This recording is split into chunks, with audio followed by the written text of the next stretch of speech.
দক্ষিণবঙ্গের জেলাগুলিতে আগামী দুদিনে বজ্রবিদ্যুৎ সহ কিছুটা বৃষ্টিপাতের সম্ভাবনা রয়েছে।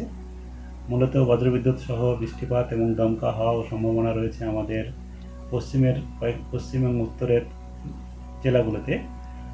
দক্ষিণবঙ্গের যেমন আমাদের পুরুলিয়া, পশ্চিম বর্ধমান, বীরভূম, মুর্শিদাবাদ, পূর্ব বর্ধমান, নদিয়া এই জেলাগুলিতে। আর বাকি জেলাগুলোতেও আংশিক মেঘলা আকাশ, তার সঙ্গে সঙ্গে 1-2 পশলা হালকা বৃষ্টিপাত বজ্রবিদ্যুৎ সহ হওয়ার সম্ভাবনা রয়েছে বিক্ষিপ্তভাবে। আগামী 24 ঘন্টায় মালদা, উত্তর দক্ষিণ দিনাজপুরেও থাকবে, দার্জিলিংয়েও থাকবে। তাতে বজ্রবিদ্যুৎ সহ বিক্ষিপ্তভাবে হালকা থেকে মাঝারি বৃষ্টিপাতের সম্ভাবনা থাকছে। দক্ষিণবঙ্গের ক্ষেত্রে যেটা আমি বললাম, আগামী দুদিন এবং তার পরের দিনও কিছুটা কমবে, তবে 1-2 জায়গায় হালকা বৃষ্টিপাতের সম্ভাবনা থাকবে, তার মানে 11 তারিখে। তবে 12 তারিখ থেকে দক্ষিণবঙ্গে মূলত শুষ্ক আবহাওয়া থাকবে। উত্তরবঙ্গে আগামী 5-6 দিনই আপনার বৃষ্টিপাত হওয়ার সম্ভাবনা থাকছে বজ্রবিদ্যুৎ সহ বিক্ষিপ্তভাবে, মূলত উপরের 5টা জেলাতে। আর নিচের আমাদের যেটা উত্তর দক্ষিণ দিনাজপুর এবং মালদা জেলাতে আগামী 3 দিন পর্যন্ত থাকার সম্ভাবনা থাকছে। আর এই বৃষ্টিপাতের কারণস্বরূপ যেটা বলা যেতে পারে সেটা হচ্ছে আমাদের এখন বিহার থেকে মারাঠওয়াড়া পর্যন্ত, যেটা আমাদের ঝাড়খণ্ড, ছত্তিশগড় হয়ে একটা নিম্নচাপ রেখা বাতাসের নিম্ন স্তরে রয়েছে। আর তার সঙ্গে সঙ্গে একটা ঘূর্ণাবর্তাও আমাদের বাংলাদেশ কোস্টের কাছে রয়েছে, যেটা বাতাসে আমাদের 1.5 কিলোমিটার উচ্চতায়। তার জন্যে আমাদের পশ্চিমবঙ্গ এবং পশ্চিমবঙ্গের দক্ষিণবঙ্গ, উত্তরবঙ্গ দুই জায়গাতেই কিছুটা বঙ্গোপসাগর থেকে জলীয় বাষ্প প্রবেশ করছে।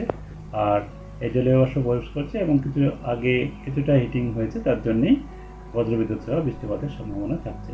তবে এটা খুব বেশি পরিমাণে হওয়ার সম্ভাবনা কম, কেবল হালকা থেকে মাঝারি বিক্ষিপ্তভাবে হওয়ার সম্ভাবনা থাকছে। কলকাতা তার পার্শ্ববর্তী অঞ্চলের জন্য যেটা বলা হয়েছে, কলকাতা এবং পার্শ্ববর্তী অঞ্চলেও আজকে বিকেল বা সন্ধ্যের দিকে হালকা থেকে মাঝারি বৃষ্টিপাতের সম্ভাবনা রয়েছে। আর আংশিক মেঘলা আকাশ থাকবে আগামীকালও, তাই আংশিক মেঘলা আকাশ, সন্ধ্যার দিকে বা দুপুরের দিকে হালকা বৃষ্টিপাতের সম্ভাবনা রয়েছে। তারপরের দিনে মূলত শুষ্ক আবহাওয়া থাকবে। দক্ষিণবঙ্গের জেলাগুলিতে আগামী 3 দিন পর্যন্ত সর্বোচ্চ তাপমাত্রা বা দিনের তাপমাত্রায় খুব বেশি তারতম্য হওয়ার সম্ভাবনা নেই। তবে 3 দিনের পরে তাপমাত্রা ধীরে ধীরে পরের 2 দিনে বা 3 দিনে আরও 2-3 ডিগ্রি বেড়ে, এখন যেটা আছে তার থেকে 2-3 ডিগ্রি বেড়ে যেতে পারে। উত্তরবঙ্গের ক্ষেত্রে তাপমাত্রা খুব বেশি তারতম্য হবে না, কারণ উত্তরবঙ্গে আগামী 5-7 দিন পর্যন্ত এই বৃষ্টিপাতের পরিমাণ হালকা থেকে মাঝারি বৃষ্টিপাত বিক্ষিপ্তভাবে হতে থাকবে। কলকাতা তার পার্শ্ববর্তী অঞ্চলের যেটা তাপমাত্রা, তাতেও আমাদের স্বাভাবিকের কাছাকাছি থাকবে। যেমন আজকের সর্বোচ্চ তাপমাত্রা 30 থেকে 31-এর মাঝামাঝি, সর্বনিম্ন কাল 24-এর কাছাকাছি। আর তারপরে আগামীকালও সর্বোচ্চ তাপমাত্রা 30 থেকে 31-এর মাঝামাঝি।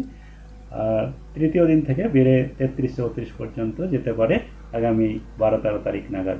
এই হচ্ছে এখনকার আমাদের পূর্বাভাস।